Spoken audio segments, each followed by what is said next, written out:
Hello everyone, and welcome to a kind of part 2 to the JoJo's Bizarre Adventure manga review.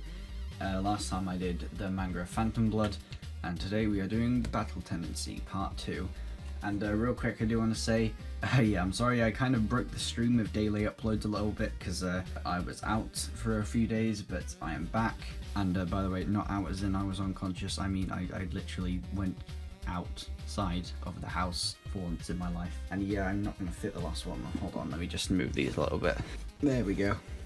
Had to move it a little bit, but they all fit on in the end. Now, if you ask me, part 2 to JoJo is where the series really begins. Part 1, you know, it was a cool little story. I have a soft spot for it, but part 2 is like where it really gets going and starts to get super good.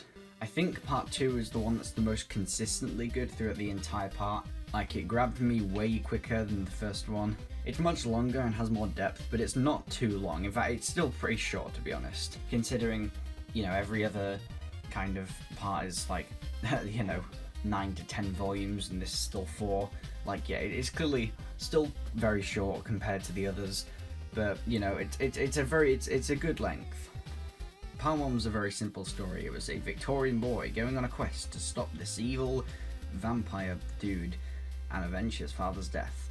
But part 2, compared to that at least, is way more, not complicated, but like, it's going to take longer for me to explain the story. It takes place during the 1940s, and the story is as follows. Jonathan Joestar's grandson, Joseph Joestar, is now the main character, and there are 3 ancient pillar men that he has to defeat because they want to take over the world.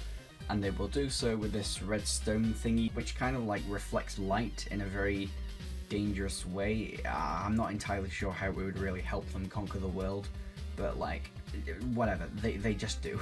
And he learns his powers from Lisa. No, that's not a joke, that's her name. Her name is Lisa. And along with another student, Caesar, who kind of helps him out, kind of in a way. It seems like a very simple story, but there's loads and loads of characters and stuff to flesh it out. And it's got way more to it than the first part. And of course, this is where the whole multiple JoJos are introduced, so if you weren't aware, yes, the main character is different to the main character in the first part, and every single part has a new main character, which might be confusing if you aren't aware of it, but yeah. Something that I found, which was really cool writing if you ask me, and that's that this JoJo is like a complete opposite to the previous part. Jonathan was like a Victorian gentleman who came across as kind of boring sometimes, but I think he's okay. Yeah, anyways, he's not a bad character by any means, but Joseph is like the complete opposite. He's essentially like, take Peter Parker and make him more of an asshole. Like, he's like mean to everybody, and like, I would say he's kind of hot, but that might just come off as a lie. But he comes across as one of the most interesting JoJo characters of all time. Not perfect by any means, and he's not my favourite, but like, I still really like him as a character, and he's one of my favourites. There's also quite a lot of character development in this part compared to the first part. I mean, really, with the first part, the only sort of character development that we get from the main character is, well, I mean, I guess he becomes more determined and stronger, but then his personality basically stays the same. But Joseph goes all over the place, and that's definitely shown through his relationship with Caesar, as they kind of hate each other at first, and they kind of, you know, forced to be together and learn. But then of course, you know, as the books progress, they become, you know, good friends and allies. But then they kind of, you know, have an argument again, and I will say, major spoilers, Caesar dies. And then the rest of it is kind of Joseph kind of wanting to avenge his death, but also save the world, of course. I also think the villains in this part are really good. I mean, there are 3 big villains here, which, funnily enough, are all named after bands. We got AC/DC, Cars, and Wamu. Cars is kind of the main villain, and by the way, in case you didn't get it, Cars is named after the Cars, Wamu is named after Wham, and AC/DC is named after, well, AC/DC. Cars the main villain, and like, if you ask me, he's a pretty good villain, but I think Wamu is the most fleshed out and probably the most well-written villain. Now, there is another villain that's kind of just a mini side villain, or like a mini boss at the start, called Santana, also named after the band Santana. But unfortunately, since they didn't change the name at all in the Japanese release, they had to change it in the English to San Viento, which sounds a little bit lame if you ask me, but still. But he's kind of a boring character who's beaten really easily. But I guess that's the entire point of his existence. But he's not important to the plot at all, so you can just forget about him. I mentioned this before as well, but in terms of, the things that only really count to the manga, I like how it sticks with the theme of the print themes of the Phantom Blood, obviously, because, I don't know, they just match quite well. It's also nice that they go with different colour schemes, so they feel unique in their own way, but also, they match up easily. But yeah, I think that this part is, while the first part wasn't bad by any means, this one is definitely, a lot more fleshed out and a lot more interesting.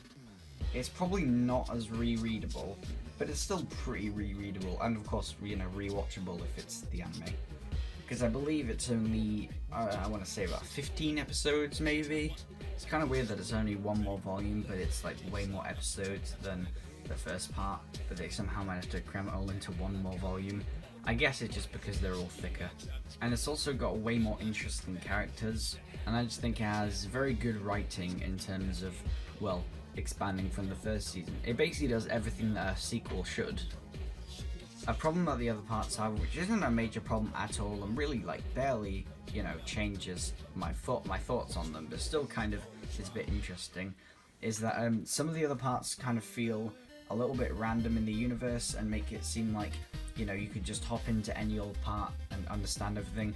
But this part feels like, it really follows on from the first part, with loads of returning characters and lore and stuff. It's still totally its own thing, but it definitely feels like a proper sequel, rather than just, another entirely new thing. I guess part 3 also did this because, Dia returning on all that. But in terms of but that's mainly just characters. In terms of actual plot, this one feels more, connected to the first part. Which most of that only really is revealed in the last couple of episodes when you find out, just what the hell was going on the entire time. I just feel like this part mostly expands on the universe of JoJo just way more than any other part does. To some extent anyway. I guess maybe part 5 also did that quite well. But this part just stands out as being a true sequel. But anyway, that's pretty much all I have to say about this part. And if I ever come out with a next part to this about part 3, that is going to be in a long time, because, I have 1 out of the 10 volumes, and these things aren't too easy to get. But anyway, I will see you maybe then. But before that, I will see you in the next episode, whatever that's going to be about. Anyway, goodbye.